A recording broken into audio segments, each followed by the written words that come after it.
There's a strange kind of pain that comes from knowing exactly what you should have said, only after the chance to say it is gone. My name is Thomas, and I'm 81 years old. I've been thinking lately about one conversation I kept postponing, convinced there would always be more time, and how that quiet decision followed me far longer than I expected.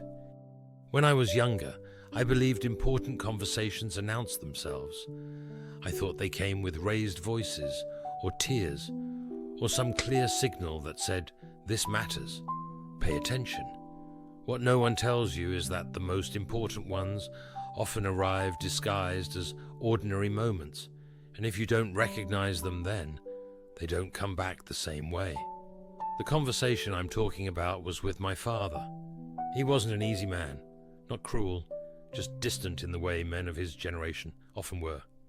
He worked hard, kept food on the table, and believed love was something you proved through endurance rather than words. We spoke about practical things, repairs, weather, money. We never spoke about how we felt about each other, and for a long time I told myself that was just how it was.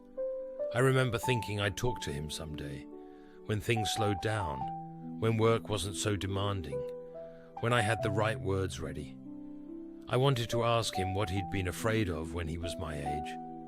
I wanted to tell him that even when he was silent, I was paying attention.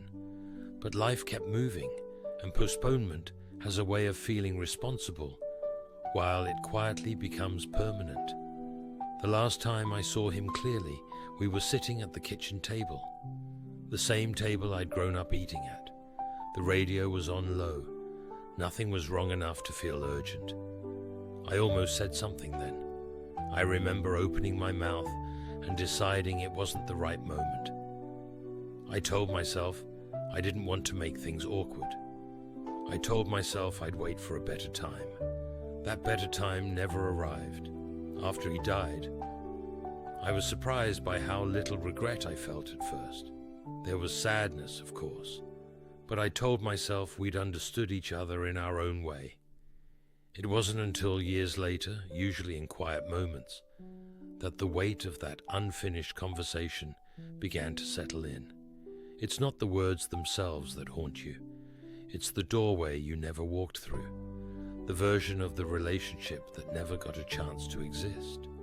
As I grew older, I started to see my father differently, not as the fixed figure from my childhood, but as a man who had been young once, unsure once, probably hoping someone would ask him questions he never learned how to answer.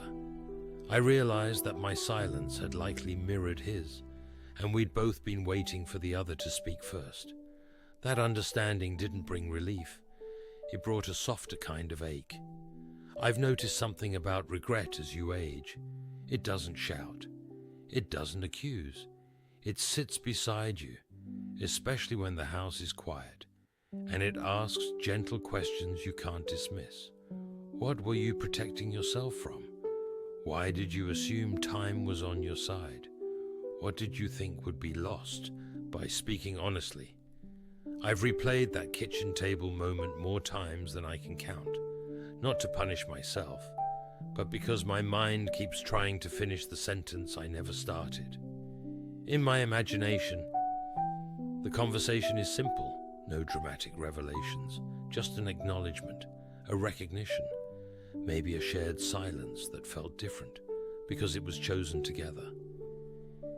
As the years passed, I found myself repeating the same pattern with other people. Friends I didn't call back right away. Apologies I meant to make when things cooled down.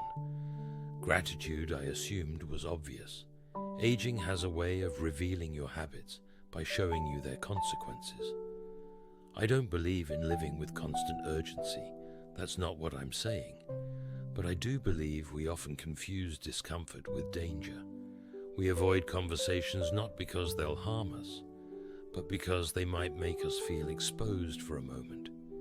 And we trade that moment for a lifetime of wondering. There's a particular loneliness that comes from unfinished words. It's different from missing someone. You can miss a person and still feel complete with them. Unspoken truth leaves a space that never quite fills.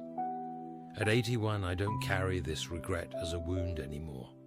It's more like a companion that reminds me how easily love can remain unexpressed, even when it's deeply felt. I've learned that understanding often arrives too late to change the past, but not too late to shape how we live with it. I've tried in my later years to be braver with my words.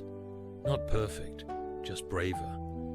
To say thank you before it feels overdue. To say I was wrong without needing to justify myself. To tell people what they meant to me while they're still here to hear it. If you're listening to this and there's a conversation you've been postponing, I won't tell you what to do. Life is complicated and timing matters. But I will tell you this, from where I'm sitting now. Silence doesn't preserve peace as often as we think.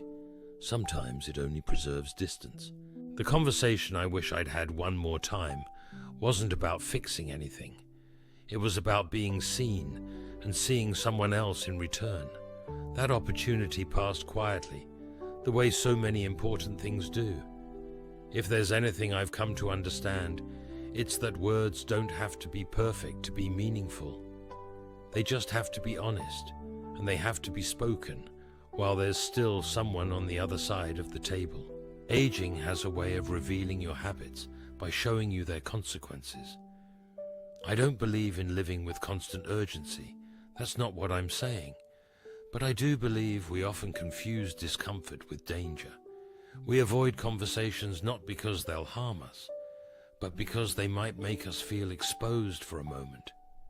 And we trade that moment for a lifetime of wondering. If this story stayed with you, there are others here like it, waiting for you when you're ready. You're welcome to listen to more of them on this channel.